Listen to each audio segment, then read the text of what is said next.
Well, I was in Spain on my year abroad because I studied Spanish, and I was living in Barcelona and saw one day on Twitter it was World Gin Day, and thought, that's great, World Gin Day, I'll go and have a gin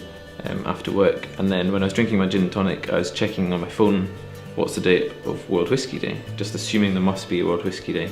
and typed in worldginday.com was their website, and all it was a date. It just said World Gin Day is this day. So I typed in worldwhiskeyday.com and it was dead. I thought it's really weird, so I started searching around, couldn't find anything. So as soon as I found out the website was dead, I bought it, and then it just kind of took off from there. So I set up a Facebook page and a Twitter account, and then I think within a week I had like 1,000 people following me, and it was just all kind of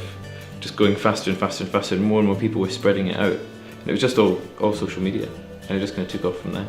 I kept thinking, I remember having a conversation with my girlfriend and saying, I really want to do something, but I just hadn't found what it was. And I think that was around January of 2011, and then it was on June the 14th, 2011 that I bought worldwhiskey.com, and then that was when I thought, this is it, and this is actually, I'm going to try and make something of this. It was SIE that really helped, and I'm not just saying that. I didn't know what it really was, so by August time I think I'd registered a limited company, just because I thought it was a good way of protecting it, and everyone I was meeting with, I was getting them to sign non-disclosure agreements, because I was really